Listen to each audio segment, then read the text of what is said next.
So we have discussed covariant tensor, contravariant tensor, Christoffel symbols, and we have defined a covariant derivative, intrinsic derivatives.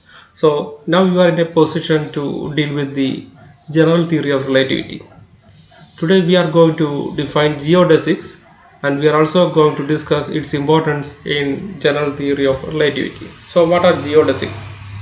In Euclidean space, the shortest path between any 2 points is a straight line joining the 2 points. But in a Riemannian space, the shortest path between 2 points may be a curved path. For example, you just consider the surface of a sphere. So, on the surface of a sphere, the shortest path connecting any 2 points is the smaller arc of the great circle passing through the 2 points. But when you are dealing with very small distances, of course you can approximate this, you can replace these arcs with the straight line between that 2 points. But when you are dealing with a large distance, such approximation is not valid. So a path along which the interval between 2 points in a Riemannian space is extremum is called a geodesic connecting the 2 points. It is also defined as a curve which always maintains its direction in space. And according to Einstein, a geodesic is the straightest line in space. Next is the equation of a geodesic. While defining the intrinsic derivative, we have defined the equation of a curve in space.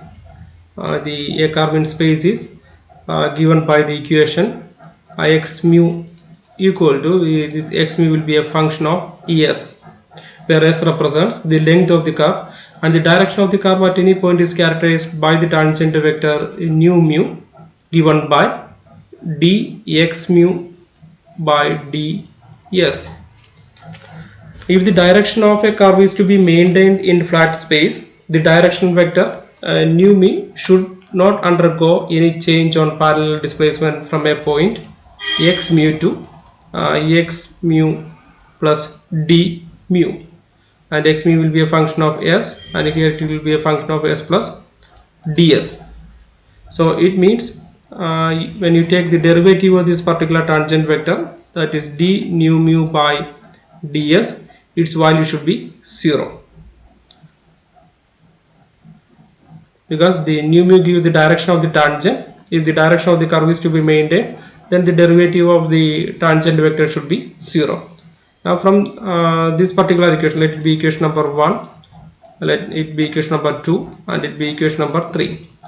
So when you substitute the value of nu mu, what you will get is d by ds of dx mu by ds, that is d square x mu by ds square equal to 0.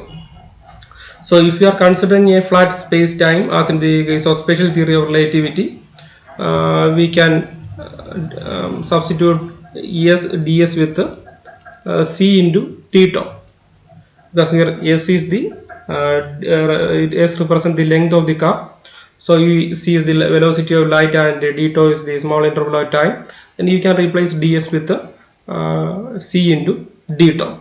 Then when you substitute this particular value here, equation number 4 becomes d square x mu by theta square equal to 0. That will be equation number 5. Now the 4-dimensional force F mu is defined as F mu equal to d by theta of some m0, it is the rest mass, into dx mu by theta.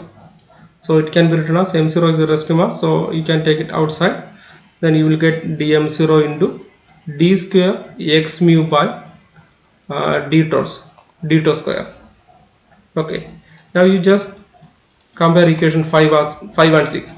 Now for a flat space, if the direction of the curve is maintained, the condition is d square x mu by theta square should be 0.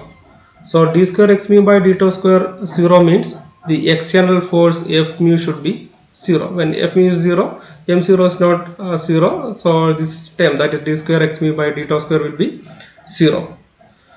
So this particular equation number 5 holds only if F mu equal to 0. So F mu equal to 0 means there is no external force acting on that particular particle. So a geodesic represents the path of free motion of a particle in a flat space-time.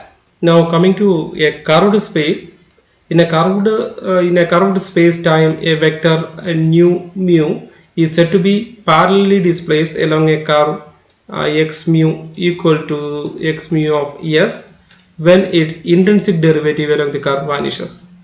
So if the direction of a line is to be maintained in a curved space, the condition is the intrinsic derivative of this particular vector should be equal to 0. So the intrinsic derivative is defined as d nu mu by ds, and its value is, what you have to do is, first you just take the covariant derivative of this particular tensor with respect to some index. Here you are already used to the index mu, so I am giving some letter beta here.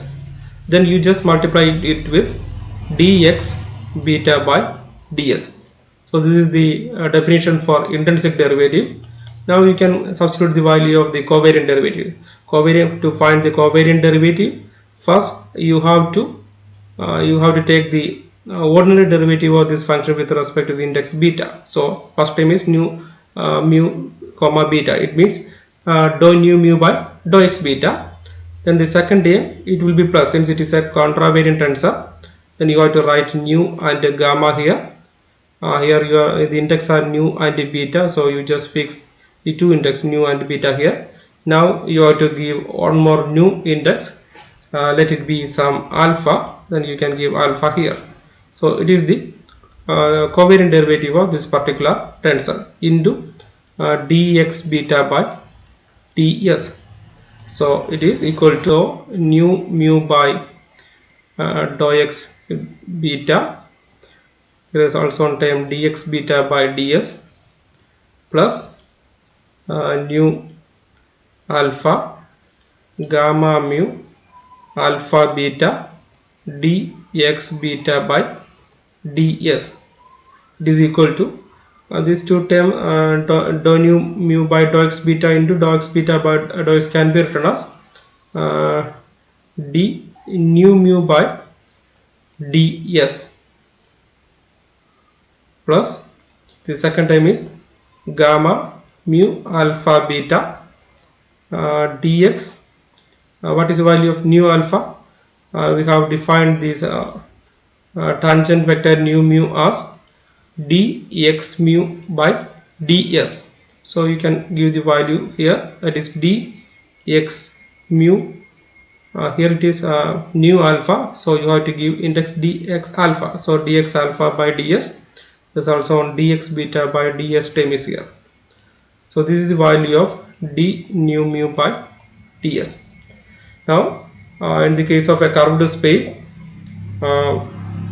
if this particular vector is said to be parallelly displaced, then its intrinsic derivative should be 0. It means its value is 0.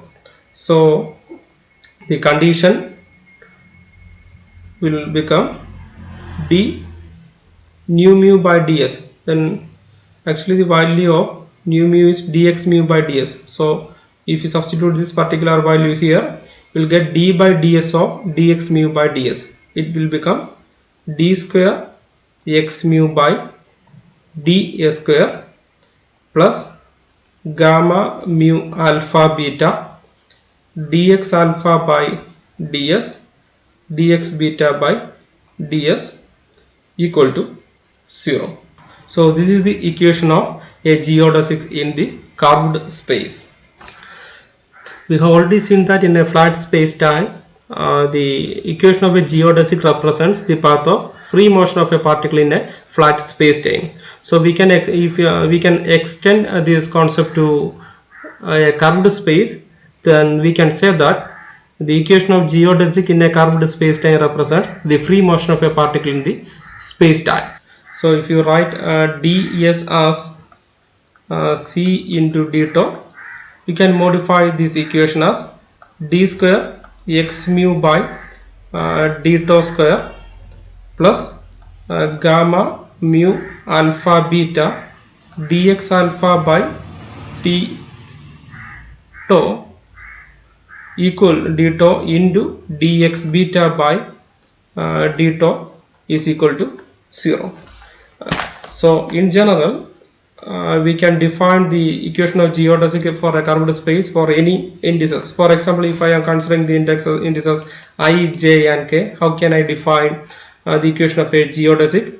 The equation of the geodesic will be, the first term will be d square x I by some ds square plus, second term you have to give this index here, that is I, then j and k. Then you can use these two indexes, that is dxj by ds, dxk by ds equal to 0. Now what is the importance of geodesics in the general theory of relativity? Einstein introduced the concept of curved space-time.